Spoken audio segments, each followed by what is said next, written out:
Madam okay, ನಿಮ್ಮ ಪರಿಚಯ ಮಾಡ್ಕೊಳ್ಳಿ. ನಾವು ಶ್ರವಣಬೆಳಗೊಳ ಹೋಬಳಿ ಚಂದ್ರಪಟ್ಟಣ ತಾಲೂಕು, ವೀಣಾ ಬಸವರಾಜ್ ಅಂತ. ಹಸು ಸಾಕಾಣಿಕೆ ಮಾಡೋಕ್ಕೆ ಅಂತ ಹಿಡಿದು ಒಂದು 5 ವರ್ಷ ಆಯಿತು. 5 ವರ್ಷದಿಂದ ಮಾಡ್ತಾಯಿದ್ವಿ. ಲಾಭ ಐತೆ, ಇಲ್ಲ ಅಂತ ಏನಿಲ್ಲ. ಸ್ವಲ್ಪ ಲಾಭನೂ ಐತೆ, ನಷ್ಟನೂ ಐತೆ. ನೋಡ್ಕೊಳ್ಳಿಲ್ಲ, ಕರೆಕ್ಟಾಗಿ ಮಾಡ್ಕೊಳ್ಳಿಲ್ಲ ಅಂದರೆ. ಈಗ ಎಷ್ಟು ಹಸುಗಳನ್ನ ಸಾಕಿದ್ದೀರಾ? ನಾವು ಮಿನಿಮಮ್ ಅಂದರೆ ಒಂದು 12-15 ಗಂಟಲು ಇದ್ದಾವೆ. ಹೌದಾ? 15ರಲ್ಲಿ ಒಂದು 4 ಗಬ್ಬ ಇರ್ತವೆ, ಒಂದು 4 ಕಣ್ಣುಗಡ್ಸ್ ಇರ್ತವೆ, ಮತ್ತು ಕಟ್ಸವೆ ಆ ಥರನೂ ಇರ್ತವೆ. ಕರುಗಳು ಎಕ್ಸ್ಟ್ರಾ ಅವೆ, 7-8 ಹೊಲದಲ್ಲೇ. ಮತ್ತು ಈ ಥರ ಇದ್ದಾವೆ, ಎಕ್ಸೆಟ್ರಾ. ಈಗ ಮ್ಯಾಮ್, ನೀವು ಎಷ್ಟು ಜನ ಇದನ್ನ ನೋಡ್ಕೊತಾ ಇರೋದು? ನಾವು ನಮ್ಮ ಯಜಮಾನ್ರು ನಾವು ಇಬ್ಬರೇ ಇದ್ದಿದ್ದು. ಫಸ್ಟು ನನ್ನ ಮಗ ಓದಕ್ಕೆ ಹೋಯ್ತಿದ್ರು ಹಾಸನದಲ್ಲಿ, ಹಾಸ್ಟ್ಲಿಗೆ ಹಾಕಿದ್ದು. ಅವ್ರು ಹಾಸ್ಟ್ಲಲ್ಲಿ ಇರೋದ್ರಿಂದ ನಾವೇ ನೋಡ್ಕೊತಿದ್ವು 1 ವರ್ಷದಿಂದ. ಮತ್ತು ಅವರು ಇದ್ದರು ಸ್ವಲ್ಪ ದಿವಸ, ನನ್ನ ಮಗನೂ ಇದ್ದ. ನನ್ನ ಮಗ ಇವಾಗ ಸ್ವಲ್ಪ ಕಷ್ಟ ಆಯ್ತೈತೆ ಇಬ್ಬರಿಗೆ ಅಂದ್ಬಿಟ್ಟು ನಮಗೇನು ಸೈಲೇಜ್ ಎಲ್ಲನೂ ಗುಂಡಿಗಳಿಲ್ಲ, ಸ್ವಲ್ಪ ಚಿಕ್ಕ ಜಾಗ ನಮಗೆ. ಮತ್ತು ವಾತಾವರಣ ಸರಿ ಇಲ್ಲ, ಎಲ್ಲನೂ ಕಟ್ಟಿತ್ತಲೆ ಮೇವು ಹಾಕ್ಬೇಕು, ಕಟ್ಟಿತ್ತಲೆ ಹಸ್ಗಳಿಗೆ ನೀರು ಕುಡಿಸ್ಬೇಕು, ಈ ಥರ ಆಗಿರೋದ್ರಿಂದ ಹಿಂಸೆ ಜಾಸ್ತಿ ಆಯಿತು. ಇವಾಗ ಅದಕ್ಕೆ ಅವನು ಸ್ವಲ್ಪ ಇಲ್ಲೇ ಓದ್ಕೊಂಡು ಇದ್ದರೆ, ಇವನು ಸ್ವಲ್ಪ ಇದ್ದರೆ ಮಾಡಿಕೊಡ್ತಾನೆ ಕೆಲಸನ. 3 ಜನ ಮಾಡ್ತೀವಿ. ಬೆಳಗ್ಗೆ ಎದ್ದು ಹಿಂಡಿ ಕೊಡೋದು, ಕಸ ಬಾಚಾಕೋದು, ಮೇವು ಹಾಕೋದು, ಎಲ್ಲನೂ ಪ್ರತಿಯೊಂದು ನಾವು ಮಾಡ್ಕೊತಾ ಇದ್ದೀವಿ ಆದಷ್ಟು. ಮತ್ತು ಹಸುಗಳು ಫುಲ್ಲು ಗಬ್ಬ ಪಬ್ಬ ಆದಾಗ ಒಬ್ಬರು ಮನೆ ಹತ್ರ ಇರ್ತೀವಿ. ಯಾಕೆ ಅಂದರೆ ಹಸುಗಳು ಇದ್ದಾಗ ಎಲ್ಲ ಹೊಲ್ದಗಡೆ ಕೆಲಸ ಮಾಡ್ತೀವಿ, ಹೊಲ್ತಕ್ಕೆ ಹೋಗಿ ಆದಷ್ಟು. ನೀವು ಹೊಸರಲ್ಲಿ ನಿಮ್ಮದು ಎಷ್ಟು ಎಕರೆ ಜಮೀನಿತ್ತು? ಬೇರೆ ಏನಾದರೂ ಅಗ್ರಿಕಲ್ಚರ್ ಮಾಡ್ತಾ ಇದ್ರಾ? ಇದನ್ನೇ ಯಾಕೆ ಸೆಲೆಕ್ಟ್ ಮಾಡ್ಕೊಂಡ್ರಿ? ಮತ್ತು ಹೆಂಗೆ ಶುರು ಮಾಡಿದ್ರಿ? ಎಷ್ಟು ಇನ್ವೆಸ್ಟ್ ಮಾಡಿದ್ರಿ ಅಮೌಂಟು ಅಂತ ಹೇಳಿ.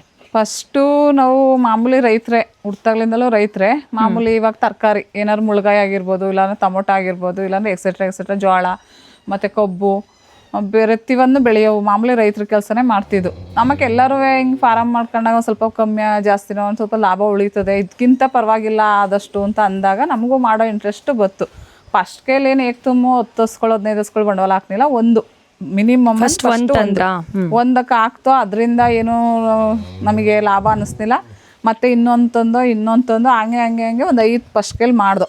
5 ಮಾಡಿದ್ಮೇಲೆ ಹೋಯ್ತಾ ಒಂದು 7-8 ಆಯ್ತಾ 10-12 ಮಾಡ್ಕೊಂಡು ಹೋಯ್ತಾ ಈಗ ಇಷ್ಟಕ್ಕೆ ನಿಂತೈತೆ. ಓಕೆ, ಹೊಸರಲ್ಲಿ ತಂದ್ರಲ್ಲ, ಅದನ್ನ ಎಲ್ಲಿಂದ ತಂದಿದ್ದು, ಎಷ್ಟು ಅಮೌಂಟಿಗೆ ತಂದಿದ್ದು, ಅದಾದಮೇಲೆ ಕೊಟ್ಟಿಗೆ ಎಲ್ಲ ಯಾವ ರೀತಿ ಮಾಡ್ಕೊಂಡ್ರಿ? ಫಸ್ಟು ಮೊದಲನೇ ಸಿದ್ಧತೆ ಯಾವ ರೀತಿ ಆಯಿತು ನಿಮ್ಮದು? ಫಸ್ಟು ಹಸುನ ಒಂದು 70,000 ರೂಪಾಯಿಗೆ ತಂದು, ಇಲ್ಲಿ ಅಗ್ರಹಾರ ಅಂತ ಐತೆ ಅಲ್ಲಿ ತಂದು. ಹಸು 70,000ಕ್ಕೆ ತಂದಮೇಲೆ ಅದು ಒಂದು 10-12 ಲೀಟ್ರ್ ಕೊಡ್ತಾಯಿತ್ತು. ಆಮೇಲೆ ಅದನ್ನು ಕೊಡ್ತಾ ಇದ್ದಾಗ ಅದು ಒಂದು ಹಸಿನಲ್ಲಿ ಯಾವ ಲಾಭ ಸಿಕ್ಕಲ್ಲ ಮೇಡಮ್ ಅವ್ರೆ. ಯಾಕೆ ಅಂತಂದರೆ ಒಂದು ಹಸುವಿಗೆ ಏನು ಮೇವು ಹಾಕ್ತೀವಿ ಅಷ್ಟೇ ಖರ್ಚು ನಮಗೆ ಬರ್ತಾ ಇರ್ತದೆ. ಮಾಡಿದ ತಕ್ಕನೆ ಒಂದು 4-5 ಹಸುಗಳು ಮಾಡಿದರೆ ಮಿನಿಮಮ್ ಅಂತ, ಒಂದು 4-5 ಹಸುಗಳು ಮಾಡಿದರೆ ಆದಷ್ಟು 2 ಹಸುಗಳಿಂದ ಖರ್ಚು ಹೋದ್ರೆ 3 ಹಸುಗಳ ಹಸುವಿನ ಖರ್ಚು ಉಳಿಯತ್ತಲ್ಲ ಅನ್ನೋ ಉದ್ದೇಶಕ್ಕೆ ಒಂದು 2-3 ಹಸುಗಳು ಹಂಗೆ ಕಂಟಿನ್ಯೂ ಆಗಿ ಇನ್ನೊಂದು ತರೋದು ಆ ಥರ ಮಾಡ್ದು. ಫಸ್ಟ್ ಕೈಲಿ ಬಂಡವಾಳ ಹಾಕ್ಬೇಕಾದ್ರೆ ಅಷ್ಟೇ ಮಾಡಿದ್ದು. ಮತ್ತು ಸುಮಾರು ಒಂದು ಮನೆ ನಮ್ಮದು ಚಿಕ್ಕದಡಕವಾಗಿತ್ತು, ಅದಕ್ಕೆ ಒಪ್ಪರೋ ಅಂತ ಹಸುಗಳು ಮಾಡೋಕ್ಕೆ ಅಂತಲೇ ತುಂಬ ಕಮ್ಮಿ ಬಜೆಟಲ್ಲಿ ಸೀಟ್ ಹಾಕ್ಕೊಂಡು ಇದೇ ಥರನೇ ಒಪ್ಪರಿಗೆ ಈ ಥರ ಸೀಟ್ ಹಾಕ್ಕೊಂಡು ಇದೇ ಥರ ಕಬ್ಬನ್ನ ಹಾಕ್ಕೊಂಡು ಈ ಥರ ಮಾಡ್ಕೊಂಡು, ಏನಂತ ಬಂಡವಾಳ ಏನು ನಾವು ಹಾಕಕ್ಕೆ ಹೋಗಲಿಲ್ಲ. ಎಷ್ಟಾಗುತ್ತೆ ನಮ್ಮ ಕೈಲಿ ಅಷ್ಟೇ ಇದು ಮಾಡ್ಕೊಂಡು ಫಾರಮ್ಮನ್ನಾಗಿ ಸುಮಾರಿಗೆ ಮಾಡಿಕೊಂಡು. ಓಕೆ, ಆಮೇಲೆ ಮ್ಯಾಮ್ ಅದಾದಮೇಲೆ ಮೇಂಟೆನೆನ್ಸ್ ಯಾವ ರೀತಿ ಮಾಡ್ತೀರಾ? ಇಷ್ಟು ಹಸುಗಳನ್ನ ಮೇಂಟೈನ್ ಯಾವ ಥರ ಮಾಡ್ತೀರಿ? ಫುಡ್ ಆಗಿರ್ಬೋದು, ಅದಕ್ಕೆ ಕಾಯಿಲೆ ಬಂದರೆ ಅಥವಾ ಯಾವ್ಯಾವ ಟೈಮಲ್ಲಿ ನೀವು ಅದಕ್ಕೆ ನೀರು ಹಾಯಿಸ್ತೀರಾ, ಯಾವ್ಯಾವ ಟೈಮಲ್ಲಿ ಫುಡ್ ಕೊಡ್ತೀರಾ, ಹೆಂಗೆ ಮಾಡ್ತೀರಾ? ನಮಗೆ ಫುಡ್ಡಲ್ಲಿ ಅಂತ ಅಂದರೆ ಬೆಳಗ್ಗೆ ಎದ್ದು ಮಾಮೂಲಿ ಕೆಲಸ ಮಿನಿಮಮ್ ಅಂದರೆ 4 ಗಂಟೆವರೆಗೂ ಹಸುಗಳು ಜಾಸ್ತಿ ಇರೋದ್ರಿಂದ 4 ಗಂಟೆಗೆ ಎದ್ದೇಳ್ತೀವಿ. ಇಬ್ಬರು ಇದ್ದರೆ 4 ಹಸುಗಳು ಫಸ್ಟ್ ಕೈಲಿ ಮಾಡಿದ್ದು. ಆಮೇಲೆ ಜಾಸ್ತಿ ಆದರೆ ಮೇಂಟೆನೆನ್ಸು ಅಂದರೆ ಏನು ಇದಿರಲ್ಲ. ಆದರೆ ಹಿಂಸೆ ಅಂದರೆ ಹೊರ್ಗಡೆಯಿಂದ ಮೇವು ತಂದರೆ ಮಾತ್ರ ಹಿಂಸೆ ಆಗುತ್ತೆ. ಮಿನಿಮಮ್ ಅಂದರೆ ನಮ್ಮ ಹಸುಗಳು ನಮ್ಮ ಹತ್ರನೇ ಇದ್ದು ಹೊರ್ಗಡೆಗೆ ಹೋಗಿ ಮೇವು ತರಲ್ಲ, ಸೈಲೆಜ್ ತಂದು ಹಾಕಿಸ್ಕೋತೀವಿ ಅಂದರೆ ಜಾಸ್ತಿ ಏನು ಖರ್ಚು ಬರೋಲ್ಲ, ಮತ್ತು ಜಾಸ್ತಿ ಏನು ಜನ ಬೇಕಾಗಲ್ಲ. ನನ್ನ ಗಂಡ ನಾನು ಇಬ್ಬರೇ ಮಾಡ್ಕೋತೀವಿ. ಅವರು ಮತ್ತು ಅವರು ನನ್ನ ಮಗ ಇದ್ದಾರೆ, ನನ್ನ ಮಗನೂ ಮಾಡ್ಕೋತಾರೆ. ಅವ್ರು ನನ್ನ ಮಗನೇ ಜಾಸ್ತಿ ಕೆಲಸ ಮಾಡೋದು. ಆಲ್ಮೋಸ್ಟ್ 4 ಗಂಟೆ ರಾತ್ರಿಗೆ ಎದ್ದೊಳ್ತಾರೆ, ತಿಂಡಿ ಕೊಡೋದು, ಕಸ ಬಾಚಾಕೋದು, ನೀರು ಹಿಡಿಯೋದು, ಒಪ್ಪರ್ ತೊಳ್ಕೊಳ್ಳೋದು, ಡೆಡಿಕೇಶನ್ ಜಾಸ್ತಿ. ಎನಿ ಟೈಮು ಹೊಸ್ಕೊಳ್ ತೊಳಿತಾನೆ ಇರ್ತೀವಿ. ಯಾಕೆಂದ್ರೆ ಬಿಟ್ರೆ ಫಾರಂ ತರ ಓಡಾಡ್ಕೊಂಡ್ಬಿಟ್ರೆ ಏನೋ ಆರೋಗ್ಯ ಕೆಡಲ್ಲ ಜಾಸ್ತಿ. ಆದ್ರೆ ಯಾವ ತರ ಜಾಸ್ತಿ ಮಾಡ್ತೀರಾ? ಇವಾಗ ಓಡಾಡಕ್ ಬಿಡ್ತೀರಾ ಅಥವಾ ಎನಿ ಟೈಮ್ ಕಟ್ಟಿತ್ತಲೆ ನಮ್ಮ, ಯಾಕಂದ್ರೆ ಜಾಗ ಒಂದ್ ಸ್ವಲ್ಪ ಚಿಕ್ತು ನಮಗೆ, ಅದರಿಂದಾಗಿ ನಾವು ಕಟ್ಟಿತ್ತಲೆ ಮೇವ್ ಹಾಕೋದು, ಕಟ್ಟಿತ್ತಲೆ ಮಾಮೂಲಿ ಹಾಲ್ಗು ಕರಿಯೋದು, ಹಿಂಡಿ ಹಾಕೋದು, ಮೇವ್ ಹಾಕೋದು, ಪ್ರತಿಯೊಂದು ಎಲ್ಲ ಇಲ್ಲೇ ಏನು ಕಟ್ಟಿತ್ತಲೆ ನಾವು ಪ್ರತಿಯೊಂದು ಹಿಂಡಿ ಕೊಡೋದಾಗಿರ್ಬೋದು, ಎಲ್ಲ ತಪ್ಪೆ ಗಿಪ್ಪೆ ಬಾಚೋದು ಎಲ್ಲ ಎನಿ ಟೈಮ್ ಅದನ್ನೇ ಮಾಡ್ಕೊಳ್ಳೋದು. ಇನ್ನ ಆಸ್ಪತ್ರೆ ಖರ್ಚು ಅಂತ ಅಂದ್ರೆ ಕೆತ್ಲು ಬಾವದೊಂದು ಪ್ರಾಬ್ಲಮ್ ಬರ್ಲಿಲ್ಲ ಅಂದ್ರೆ ಮ್ಯಾಮ್ ಅರ್ಧ ಖರ್ಚು ಉಳಿಯುತ್ತೆ. ಹೌದಾ? ಅವಾಗ ಏನ್ ಮಾಡ್ತೀರಾ ಮ್ಯಾಮ್? ನೀವು ಡಾಕ್ಟರ್ ಕರೆಸ್ತೀರಾ ಅಥವಾ ನೀವೇ ಏನಾದ್ರು ಇದು ಮಿನಿಮಮ್ ಫಸ್ಟ್ ನಮ್ಮ ಕೈಲಿ ಹೆಂಗಾಗುತ್ತೆ ಹಂಗೆ ಇದು ಮಾಡ್ತೀವಿ. ಎಷ್ಟಾಗುತ್ತೆ ಅಷ್ಟು ಕಂಟ್ರೋಲ್ ಮಾಡ್ಕೋತೀವಿ. ಇದ್ರೆ ಪ್ರಾಬ್ಲಮ್ ಇಲ್ಲ. ಹೊಲ್ದ ಹತ್ರಕ್ಕೆ ಹೋಗಿ ಮೇವ್ ಕಟಿಂಗ್ ಮಾಡ್ಕೊಂಡು ಡೈಲಿ ತಂದು ಕಟ್ ಮಾಡಿ ಹಾಕಿ ಮಾಡೋದಾದ್ರೆ ಸ್ವಲ್ಪ ಕಷ್ಟ ಆಯ್ತದೆ. ಸೈಲೇಜ್ ಇದ್ರೆ ಏನಂತ ಪ್ರಾಬ್ಲಮ್ ಏನಾಗಲ್ಲ. ಸೈಲೇಜ್ ತರಿಸ್ಕೊಂಡು ಮಾಡಿದ್ರು ಅನುಕೂಲ ಐತೆ. ಇಲ್ಲ ಮನೆ ಹತ್ರನೇ ನಮ್ಮ ವ್ಯವಸಾಯದಲ್ಲಿ ಬೆಳ್ಕೊತೀವಿ ಅಂತ ಅಂದರೂ ಆದಷ್ಟು ಪರವಾಗಿಲ್ಲ. ಸೈಲೇಜಲ್ಲೇ ಫುಲ್ಲು ಎಲ್ಲಾನು ಸೈಲೇಜಲ್ಲೇ ಮಾಡ್ಕೋತೀವಿ, ಕಟ್ಟಿತ ಮೇವು ಹಾಕೋತೀವಿ ಅಂದರೆ ಸ್ವಲ್ಪ ಅಷ್ಟಕ್ಕಷ್ಟೇ ಉಳಿಯೋದು. ಬ್ಯಾಲೆನ್ಸ್ ದುಡ್ಡು ಲೆಕ್ಕಾಚಾರಕ್ಕೆ ಹೋದರೆ ಸ್ವಲ್ಪ ಕಮ್ಮಿನೇ ಉಳಿಯೋದು. ಮತ್ತು ಕೆತ್ಲು ಬಾವು ಸಮಸ್ಯೆ ಅಂದರೆ ಮೇನ್ ಕೆತ್ಲು ಬಾವು. ಅದು ಕಲ್ಲು ಬಾವು ಆದ್ರಂತೂ ಗೊತ್ತೇ ಆಗಲ್ಲ ಯಾವಾಗ ಆಗೈತೆ, ಯಾವ ಟೈಮಲ್ಲಿ ಆಗೈತೆ ಅನ್ನೋದು. ಅದು ಮಿಷಿನ್ ಹಾಕೋದ್ರಿಂದ ಕೈಲಿ ಕರಿತಾ ಇರ್ಬೇಕಾದ್ರೆ ಆಲ್ಮೋಸ್ಟ್ ಗೊತ್ತಾಗುತ್ತೆ. ಕೈಲಿ ಪ್ರೆಶ್ ಮಾಡ್ತಾ ಇರ್ತೀವಿ. ಇವಾಗ ಮಾಮೂಲಿ 4 ಕೆತ್ಲುಗಳಲ್ಲವೇ ಅಲ್ಲಿ ಹೆಂಗೆ ಅಂದರೆ ಈಗ ತೊಟ್ಟಿದೆ. ಇವಾಗ ಬನ್ನಿ ಇಲ್ಲಿ ತೋರಿಸ್ತೀನಿ. 4 ಹಸ್ಗಳಲ್ಲಿ ತೊಟ್ಟವಲ್ವಾ. ಇವಾಗ ಕೆತ್ಲು ಬಾವ ಆದರೆ ಇದು ಏನು ಗೊತ್ತಾಗಿರಲ್ಲ. ಮಾಮೂಲಿ ಸಮಪಾಲಿರುತ್ತೆ, ಹಿಂಗೆ ಇರುತ್ತೆ, ಹಿಂಗೆ ಇರುತ್ತೆ. ಇದರಲ್ಲಿ 4ರಲ್ಲಿ ಹಾಲು ಕೈಲಿ ಕರೆದ್ರೆ ಗೊತ್ತಾಗುತ್ತೆ ಒಂದೇ ಸಮ ಹಾಲು ಬರ್ತೈತಾ ಇಲ್ಲ ಅನ್ನೋದು. ಓಕೆ, ಒಂದೇ ಬನ್ನಿ ಏನು ಮಾಡಲ್ಲ. ಎಲ್ಲಿ ಹೆಂಗ್ ಗೊತ್ತಾಗುತ್ತೆ ತೋರಿಸಿ. ಇದು 4 ಸಮ ಹಿಂಗೆ ಇರಬೇಕು. ಇದು ಕೆತ್ಲು ಊತ ಬಂದಿರುತ್ತೆ ಒಂದೊಂದ್ರಲ್ಲಿ ಹಿಂಗೆ ಇರುತ್ತೆ. ಒಳಗಡೆ ಫುಲ್ಲು ಕಲ್ಲು ಬಾವ ಥರ ಆಗಿರುತ್ತೆ, ಅಂದರೆ ಕಲ್ ಥರ. ಇನ್ನೊಂದು ಕೆತ್ಲು ಬಾವು ಅಂದರೆ ಒಂಥರ ಹಿಂಗೆ ಕರ್ದಾಗ ಹಾಲು ಎಪ್ಪೆಪ್ಪೆಪ್ಪೆ ಥರ ಬರುತ್ತೆ. ಅದಾದಾಗ ಆಲ್ಮೋಸ್ಟು ನಮಗೆ ಲಾಸು ಅಂದರೆ ಫುಲ್ ಲಾಸು. ಈ ಥರ ಆದರೆ ಅಲ್ಲಿ ಒಂದು ಹಸಿಂದು ತೊಟ್ಟೆ ಹೋಗೈತೆ ಅಂದರೆ ಅವ ಹಾಲು ಬರಲ್ಲ. ಇನ್ನು ಮುಂದಕ್ಕೆ ಕರವಾಗಲ್ಲ, ಇನ್ಯಾವಾಗಲೂ ಬರೋದೇ ಇಲ್ಲ. ತೊಟ್ಟೋಗೈತೆ ಅಂತ ಹೆಂಗ್ ಗೊತ್ತಾಗುತ್ತೆ? ತೊಟ್ಟೋಗೈತೆ ಅಂದರೆ ಇಲ್ಲೇ ಬನ್ನಿ ತೋರಿಸ್. 4 ತೊಟ್ಟಿದ್ದಾವೆ. 4 ತೊಟ್ಟಲ್ಲಿ 3 ತೊಟ್ಟಲ್ಲಿ ಮಾತ್ರ ಹಾಲು ಬರ್ತೈತಿ. ಈ ತೊಟ್ಟಲ್ಲಿ ಹಾಲು ಬರ್ತೇ ಇಲ್ಲ. ಅದು ಕೆತ್ಲು ಬಾವದ ಸಮಸ್ಯೆ. ಕಲ್ಲು ಬಾವ ಅಂತೂ ಫುಲ್ ಸಮಸ್ಯೆ. ಕೆತ್ಲು ಆಗಿಲ್ವಾ? ಆಗಿಲ್ಲ. ಅದು ಹೆಂಗೆ ಅಂದರೆ ಮಿಸ್ಸಾಗಿ ಇವಾಗ ಬೆಳಿಗ್ಗೆ ಹಾಲು ಕರೆದಿದ್ದೀವಿ, ಸಾಯಂಕಾಲದ ಹೊತ್ತಿಗೆ ಸರಿಯಾಗುತ್ತೆ ಅನ್ನೋದಾದ್ರೆ ಡಾಕ್ಟರ್ ಹತ್ರ ಕರೆಸಿ ಮೆಡಿಸಿನ್ ಹಾಕ್ಸಿದ್ರೆ ಪರವಾಗಿಲ್ಲ. ಮಿಷಿನ್ ಹಾಕೊಂಡಿದ್ದೀವಿ, ಕೈಲಿ ಸ್ವಲ್ಪ ಬಂತು ಹಾಲು ಕರ್ಕೊಂಡು ಅಂತ ಅಂದ್ರೆ ಕಂಡೀಷನ್ ಇನ್ನು ಬೆಳಕರೆ ಹೊತ್ತಿಗೆ ಹೋಗಿರ್ತ ತೊಟ್ಟು. ಅಷ್ಟು ಮಿನಿಮಮ್ ಸರಿಯಾಗಲ್ಲ. ಅದೇನಂತ ಅಂದ್ರೆ ಈಗ ಲೋಡ್ ಸರ, ಈಗ ಹಳ್ಳಿ ಕಡೆ ನೋಡಿದಿರಲ್ಲ ಲೋಡ್ ಸರ, ಮತ್ತೆ ಅದೆಲ್ಲ ಯೂಸ್ ಮಾಡ್ತೀರಾ? ಅಲೋವಿರಾ ಖಂಡಿತವಾಗ್ಲೂ ಯೂಸ್ ಮಾಡ್ತೀವಿ. ಯೂಸ್ ಮಾಡ್ತೀರಾ? ಅದ್ ಮಾಮೂಲಿ ಸಿಪ್ಪೆ ಎಲ್ಲಾನು ಎರಿತೀವಿ, ಮಿಕ್ಸಿಗೆ ಹಾಕ್ತಿವಿ, ಒಂಚೂರು ಅರ್ಶಿನ ಪುಡಿ ಹಾಕತ್ತೀವಿ, ಅದರೊಳಗೆ ಆಡಿಸ್ಬಿಟ್ಟು ಕೆತ್ಲಿ ಎಲ್ಲ ಮೇಲಿಂದ ತರ ಕೆಳಗಂಟ ಸೋರ್ಕೊ ಬರ್ತೀವಿ. ಅದು ಸರಿ ಹೋಗಿದ್ಯಾ? ಆಲ್ಮೋಸ್ಟ್ ಪರವಾಗಿಲ್ಲ. ಅಂದ್ರೆ ಡಾಕ್ಟ್ರು ಬರೋ ತನಕ ಮೇಂಟೆನೆನ್ಸ್ ಆಗ್ಬೇಕು ಅಂದ್ರೆ ಆತರ ಮಾಡ್ಕೋತಾ ಇರ್ಬೇಕು. ಮತ್ತೆ ಟ್ಯೂಬ್ಗಳು ಬರುತ್ತೆ, 30 ರೂಪಾಯಿ ಟ್ಯೂಬ್ ಆಗಿರ್ಬೋದು, 100 ರೂಪಾಯಿ ಟ್ಯೂಬ್ ಆಗಿರ್ಬೋದು. ಬರಕ್ಕಿಂತ ಮುಂಚೆನೆ ಮಾಡ್ಬೋದಲ್ವಾ ನೀವು ವಾರಕ್ಕೊಂದ್ಸಲಿ? ಇಲ್ಲ, ಆತರ ಏನ್ ಮಾಡಕ್ಕಾಗಲ್ಲ. ಅದು ಮೇನ್ ಇಂಪಾರ್ಟೆಂಟು ಅಂತ ಅಂದ್ರೆ ಕೆತ್ಲು ಬಾವ ಆಗೈತೆ ಇಲ್ಲ ಅನ್ನೋದು ನೋಡ್ಕೊಂಡೇ ಮಾಡ್ಬೇಕು. ಅದೇ 2-3 ತರ ಕೆತ್ಲು ಬಾವ ಆಗುತ್ತೆ. ಒಂದು ಕಲ್ಲು ಬಾವ ಆಗುತ್ತೆ, ಮತ್ತೆ ಒಂದು ಅದೇ ಹೇಳಿದ್ನಲ್ಲ ಒಂಥರ ಬಟ್ ತರ ದಾರ ತರ ಬರುತ್ತೆ. ಹಾಲೊಳಗೆ ಕೆತ್ಲೊಳಗೆ ಹಿಂಗೆ ಕರಿಬೇಕಾರೆ ಆ ಥರ ಬರುತ್ತೆ. ಇನ್ನೊಂದು ಫುಲ್ಲು ಕಲ್ಲು ಅಂದರೆ ಫುಲ್ ಕಲ್ಲಾಗಿರ್ತದೆ. ಈ ಥರ ಒಂಥರ ಪ್ರಾಬ್ಲಮ್. ಮೇನ್ ಕೆತ್ಲು ಬಾವ್ ಆಗಲಿಲ್ಲ ಅಂದರೆ ಹಸ್ಕೊಳ್ಳಲ್ಲಿ ಯಾವುದೇ ಥರ ಲಾಸ್ ಬರಲ್ಲ ಅಂತಲೇ ಇಟ್ಕೋಬೋದು. ಕೆತ್ಲು ಬಾವ್ ಆದರೆ ತೊಟ್ಟೆ ಹೋಯ್ತು, ಮತ್ತು ಇನ್ನು ಮುಂದಿನ ಕರಾಗೂ ಸಹ ಬರಲ್ಲ ಹಾಲು. ಅದಕ್ಕೆ ಟ್ಯೂಬು ಹೇಳಿರ್ತಾರೆ ಡಾಕ್ಟ್ರುಗಳು ಬಂದಾಗ, ಈ ಥರ ಯೂಸ್ ಮಾಡ್ಕೊಳ್ಳಿ, ನಮ್ಮನ್ನೇ ಕಾಯ್ಕೊಂಡು ಕುತ್ಕೋಬೇಡಿ ಅಂತ ಹೇಳಿರ್ತಾರೆ ಆಲ್ಮೋಸ್ಟು. ಅದನ್ನು ನಾವು ಕಂಟಿನ್ಯೂ ಮಾಡ್ಕೊಂಡಿರ್ಬೇಕು. ಒಂದು 5-6 ಟ್ಯೂಬ್ ತಂದು ಮಡಿಕೊಂಡು, ಅದು 50 ರೂಪಾಯಿ ಟ್ಯೂಬ್ ಆಗಿರ್ಬೋದು, 150 ರೂಪಾಯಿ ಟ್ಯೂಬ್ ಆಗಿರ್ಬೋದು, ಬೆಳಗ್ಗೆ ಸಾಯಂಕಾಲ ಹೊಡ್ಕೊಂಡು ಅದಕ್ಕೆ ಹುಷಾರಾಗಲಿಲ್ಲ ಅಂದರೆ ಡಾಕ್ಟ್ರು ಕಂಡೀಷನಾಗಿ ಫೋನ್ ಮಾಡಿಕೊಂಡು ಮಾಡ್ಕೋಬೇಕು. ಮೇಡಮ್, ಕೊಟ್ಟಿಗೆ ಸ್ವಚ್ಛತೆ ಕೂಡ ತುಂಬ ಇಂಪಾರ್ಟೆಂಟ್ ಆಗುತ್ತೆ. ಕೆಚ್ಚಲು ಬಾವು ಆಗೋಕ್ಕಿಂತ ಮುಂಚೆ ಕೊಟ್ಟಿಗೆನ ಕ್ಲೀನಾಗಿ ಇಟ್ಕೊಬೇಕು. ನೀವು ಯಾವ ರೀತಿ ಮೇಂಟೈನ್ ಮಾಡ್ತೀರಾ? ಈಗ ಈ ಥರ ಎಲ್ಲ ಆಗಿದೆಯಲ್ವಾ, ಹಿಂಗಾದಾಗ ಹೆಂಗೆ ಮಾಡ್ತೀರಾ? ಅದು ಖಂಡಿತವಾಗ್ಲೂ ಹೇಳ್ತಾರೆ ಸತ್ಯನೇ. ಇವಾಗ ಮಾಮೂಲಿ ಏನು ಹೇಳಿದ್ವಿ, ಒಪ್ಪರು ಅಚ್ಚುಕಟ್ಟಾಗಿರ್ಬೇಕು. ಅಚ್ಚುಕಟ್ಟಾಗಿದ್ದಷ್ಟು ಹಸ್ಕೊಳ್ಳೋ ಆರೋಗ್ಯದಲ್ಲಿ ನೀಟಾಗಿರ್ತವೆ, ಅದರಲ್ಲಿ ಏನೂ ಪ್ರಾಬ್ಲಮ್ ಕಾಣಲ್ಲ. ಯಾವಾಗ ಈ ಥರ ಆಗುತ್ತೆ ಅಂತ ಅಂದರೆ ಹಸುಗಳಿಗೆ ಫ್ರೀಡಮ್ ಇರಬೇಕು. ಅಂದರೆ ಒಂದು ಹಸು ಕಟ್ಟೋ ಜಾಗದಲ್ಲಿ ಒಂದೇ ಹಸುನ ಕಟ್ಕೊಂಡು ನೀನು ಇಲ್ಲೇ ಇರು ಅನ್ನೋದು ತಪ್ಪು. ಅದಕ್ಕೆ ಫ್ರೀಯಾಗಿ ಓಡಾಡ್ಕೊಂಡು ಆರಾಮಾಗಿದ್ರೆ ಅದಕ್ಕೇನು ಪ್ರಾಬ್ಲಮ್ ಬರಲ್ಲ. ಮತ್ತೆ ಈ ತರ ಹಾಲು ಸೋರ್ತಾ ಇರ್ತದೆ ಎನಿ ಟೈಮ್ ಅಂದಾಗ ಕೆತ್ಲು ಬಾವು 100ಕ್ಕೆ 100 ಪಕ್ಕ. ಈ ತರ ಮನಗದಾಗ ಹಸುಗಳು ಹಾಲು ಸೋರ್ಬಾರ್ದು. ಆದಷ್ಟು ಎದೊಳಿಸ್ಬೇಕು ಅವಳನ್ನ.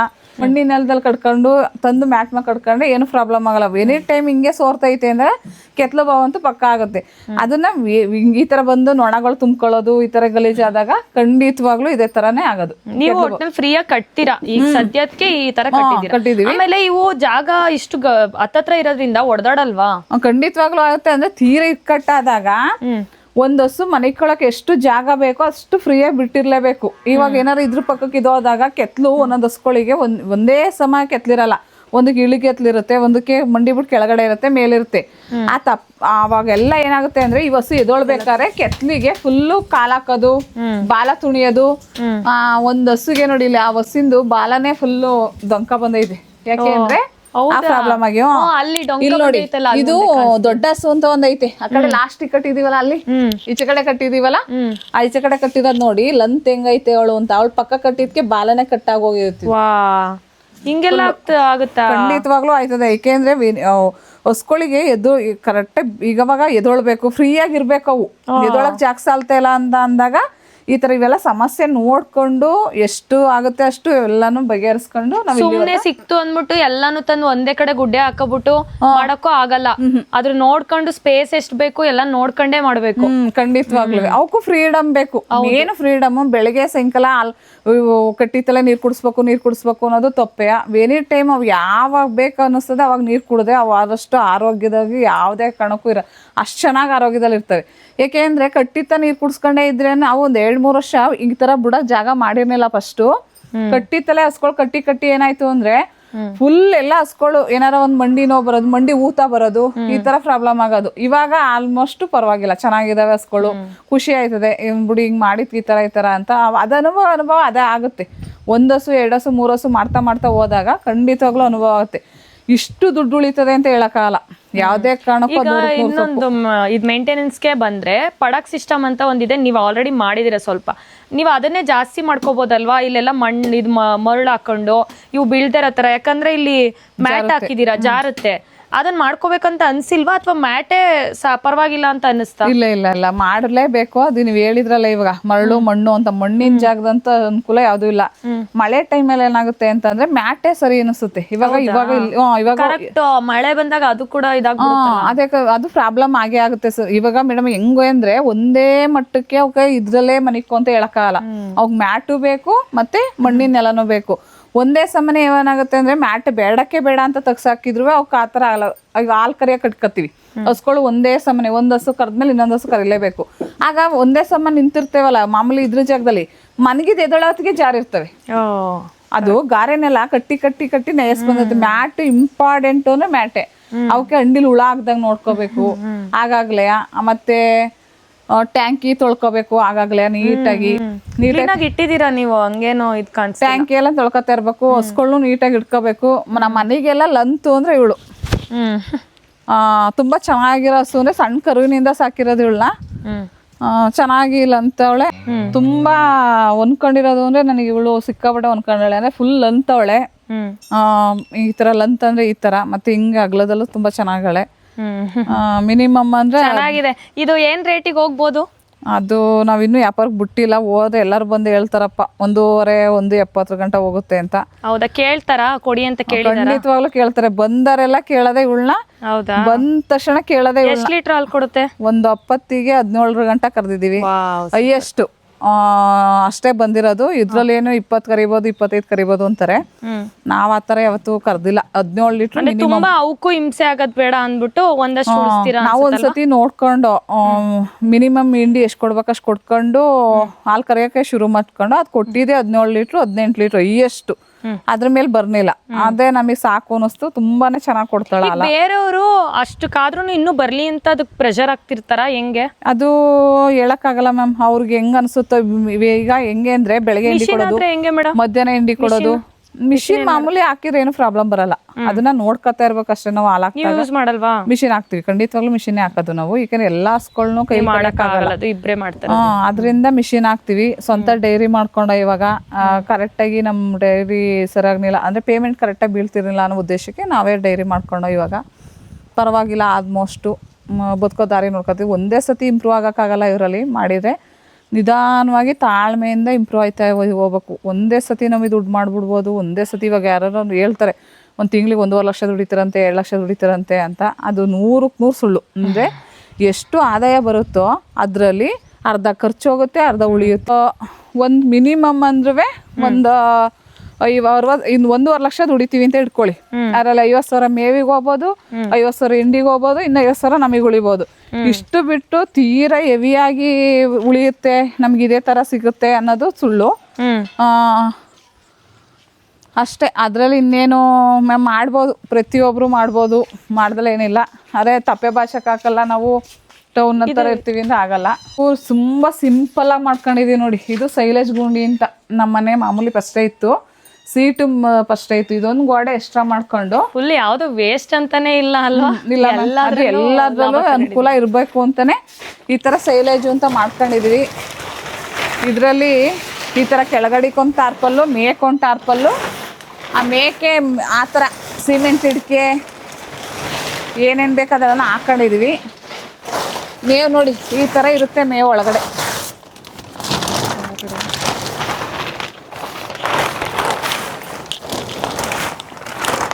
ನೋಡಿ ಈ ಥರ ಇರುತ್ತೆ. ಏನು ವೇಸ್ಟ್ ಅನ್ನೋದೇ ಇಲ್ಲ ಇದರಲ್ಲಿ, ಯಾವುದೇ ಕಾರಣಕ್ಕೂ ವೇಸ್ಟ್ ಅನ್ನೋದೇ ಇಲ್ಲ. ಈ ಥರ ಸೈಲೇಜ್ ಮಾಡ್ಕೊತೀವಿ. ಏಕೆಂದರೆ ಸೈಲೇಜ್ ಗುಂಡಿ ಅಂತ ನೆಲದೊಳಗೆ ಮಾಡ್ಕೊಳ್ಳೋದು ತುಂಬಾ ತಪ್ಪು. ನೋಡಿ ಸೈಲೇಜು ಈ ಥರ ಇರುತ್ತೆ, ತುಂಬಾ ಚೆನ್ನಾಗಿರ್ತದೆ. 40 ದಿವಸ ಆಯಿತು ಅಂದಮೇಲೆ ತುಂಬ ರುಚಿಯಾಗಿ ತುಂಬ ಚೆನ್ನಾಗಿರ್ತದೆ. ಆಗಾಗಲೇ ಮುಚ್ಕೋಬೇಕು, ಅದು ಗಾಳಿ ಆಡಬಾರ್ದು. ಮೇನ್ ಅಂದರೆ ಗಾಳಿ ಆಡಬಾರ್ದು ಮ್ಯಾಮ್. ಗಾಳಿ ಆಡ್ತು ಅಂದರೆ ಮೇವು ಕೆಟ್ಟೋಯ್ತು ಅಂತಲೇ ಅರ್ಥ. ಈ ರೈತರುಗಳು ಏನು ಮಾಡ್ತಾರೆ, ಮೊದಲನೇ ತಪ್ಪು ಸೈಲೇಜ್ ಗುಂಡಿ ಅಂತ ಮಾಡಬೇಕು ಅಂತ 1.5 ಲಕ್ಷ, 2 ಲಕ್ಷ, 3 ಲಕ್ಷ ಗಂಟೆ ಬಂಡವಾಳ ಹಾಕ್ತಾರೆ. ಅದು ಹಿಂಗೇನೆ ಭೂಮಿ ಒಳಗಡೆ ಮಾತ್ರ, ಭೂಮಿ ಫುಲ್ ಒಳಗಡೆಕಾದಂಗೆ ಸೈಲೇಜ್ ಮಾಡಿಬಿಡ್ತಾರೆ. ಮೇಲೆ ತಕ್ಕೊಳಕ್ಕೆ ಗುಂಡಿ ಮಾಡಿ ತಕ್ಕೊಳಕ್ಕೆ, ಅದು 100ಕ್ಕೆ 100 ತಪ್ಪು. ತುಂಬ ಸಿಂಪಲಾಗಿ ಮಾಡ್ಕೋಬೋದು. ನಾವು ಎಲ್ಲೋ ಒಂದು ಕಡೆ ಹೋಗಿದ್ದು ನೋಡ್ಕೊಂಡು ಸೈಲೇಜ್ ಹೆಂಗೆ ಮಾಡ್ಬೋದು ಅಂತ. ಈ ಥರ ಮಾಡ್ಕೊಂಡ್ರೆ ತುಂಬಾ ಕಮ್ಮಿ ಬಜೆಟಲ್ಲಿ ತುಂಬ ಚೆನ್ನಾಗಿ ಮಾಡ್ಕೊಂಡು ಹೋಗ್ಬೋದು. ತುಂಬಾ ಚೆನ್ನಾಗಿರ್ತದೆ ಮೇವು. ಕಡ್ಡಿ ಇವು ಕರುಗಳಿಗೆ, ಮಾಮೂಲಿ ಕರುಗಳಿಗೆ ಕಟ್ ಮಾಡೋಕ್ಕೆ ನೇಪರ್ ಕಡ್ಡಿ ಅಂದರೆ ನಮ್ಮ ಕಡೆ ಇದನ್ನು ನೇಪರ್ ಕಡ್ಡಿ ಅಂತೀವಿ ಮ್ಯಾಮ್. ಮಾಮೂಲಿ ನೇಪರ್ ಕಡ್ಡಿ ಅಂತೀವಿ ನಮ್ಮ ಕಡೆ. ನೇಪರ್ ಕಡ್ಡಿ ಅಂತೀವಿ, ಒಂದು ಕಡೆ ಮೇವಿನ ಕಡ್ಡಿ ಅಂತಾರೆ, ಪೇಪರ್ ಕಡ್ಡಿ ಅಂತಾರೆ ಒಂದು ಕಡೆ. ಆಲ್ಮೋಸ್ಟು ನಮಗೆ ಗೊತ್ತಿರೋಂಗೆ ನಾವು ನೇಪರ್ ಕಡ್ಡಿ ಅಂತೀವಿ. ಇವು ಕರುಗಳಿಗೆ ಮಾತ್ರ, ಸೈಲೇಜ್ ಹಸುಗಳಿಗೆ ಇದರಕ್ಕೆ. ಕರು ಹಾಕುತ್ತಲ್ಲ ಅವಾಗ ಸಣ್ಣದ್ರಿಂದನೂ ನೀವೇ ಸಾಕ್ತೀರಾ ಅಥವಾ ಬೇರೆಯವ್ರಿಗೆ ಮಾರಾಟ ಮಾಡ್ಬಿಡ್ತೀರಾ? ಅಥವಾ ನೀವು ಸಾಕಿದ್ರೆ ಕೆಲವರೆಲ್ಲ ಹೇಳ್ತಾರೆ ಅದರಿಂದ ಏನೋ ಅಷ್ಟು ಆದಾಯ ಬರಲ್ಲ, ಬೇಗ ಇದಾಗ್ಬಿಡುತ್ತೆ ಅಂತ ಅಂದ್ಬಿಟ್ಟು, ಅದನ್ನ ಹೆಂಗೆ ನಿಭಾಯಿಸ್ತೀರಾ? ಮತ್ತೆ ಇದರಲ್ಲಿ ಆ ಲಾಭನಷ್ಟೇ ಹೆಂಗೆ ತಗೊಂತೀರಾ? ಇದು ಇವಾಗ ಕರೆಕ್ಟಾಗಿ ಕೇಳಿದ್ರಿ ಮ್ಯಾಮ್ ನೀವು. ಹೆಂಗೆ ಅಂದರೆ ಕರುಗಳಲ್ಲಿ ಲಾಭನೂ ಇದೆ, ನಷ್ಟನೂ ಇದೆ. ಅದು ನಮ್ಮ ಮೇಂಟೆನೆನ್ಸ್ ಮೇಲೆ ಇಂಪಾರ್ಟೆಂಟಾಗಿ ಹೋಗಬೇಕು. ಮೊದಲು ನಾವು ಸಣ್ಣ ಕರುಗಳ ಯಾವತ್ತೂ ಕೊಟ್ಟಿಲ್ಲ. ನಮ್ಮ ಮನೇಲೇ ಹುಟ್ಟಿ ನಮ್ಮಲ್ಲೇ ಬೆಳೆದಿರೋವು 15-20 ಕರು ಸಾಕಿದ್ವಿ ನಾವ್. ಇವತ್ವರೆಗೂ ಒಂದು 10-20 ನಮ್ಮವೇ ಆಗಿದೆ ಕರುಗಳು. ಅವ್ ಹೆಂಗೆ ಅಂತ ಅಂದ್ರೆ 8 ತಿಂಗಳು, 9 ತಿಂಗಳು, 10 ತಿಂಗಳು ಮಿನಿಮಮ್. ಅಂದ್ರೆ ಈಟಿ ಬರ್ತಾ ಇರ್ತಾವ, ಬರ್ಲಿ ಓಲಿ ಒಪ್ಕೊಳ್ಳೋಣ. 10 ತಿಂಗಳು ಮೇಲೆ ಈಟಿ ತಗೊಳ್ಳೇಬೇಕು. ಅವು ಗರ್ಭಕೋಶ ಬೆಳವಣಿಗೆ ಆಗಿರ್ಬೇಕು, ಚೆನ್ನಾಗಿ ಈಟಿ ನಿಲ್ಬೇಕು. ಯಾವಾಗ ನಾವು ಕರುಗಳು ಸಾಕಿ ನಾವು ಲಾಸ್ ಮಾಡ್ಕೊತಾ ಇದೀವಿ ಅಂತ ಅನ್ನೋದು ಕರು ಇದು. ಇವಾಗ ಇವಳು 1 ವರ್ಷದಳು, ಇವಾಗ ಈಟಿಗೆ ತಾಂಡಳೆ. ಇವಳು ಏನಾರು ಮಿಸ್ ಆಗಿ 2 ವರ್ಷ ಆದ್ರೂ ಇವಳು ಈಟಿಗೆ ತಾಂಡಿಲ್ಲ ಅಂದಾಗ, ಗರ್ಭಕೋಶ ಇನ್ನೂ ನಿಂತಿಲ್ಲ ಅಂದಾಗ ನಮಗೆ ಪ್ರಾಬ್ಲಮ್ ಆಗುತ್ತೆ. 2 ವರ್ಷ 3 ವರ್ಷ ಆದ್ರೂ ಇವಳು ಗಬ್ಬ ಆಗಿಲ್ಲ ಅಂದಾಗ ನಮ್ಮ ಮೈ ಮೇಲೆ ಬರುತ್ತೆ. ಯಾಕೆಂದ್ರೆ ಹಿಂಡಿ ಮೇವು ಸುಮ್ಮನೆ ವೇಸ್ಟ್ ಅಲ್ಲ ಅನ್ನೋದು ಒಂದು.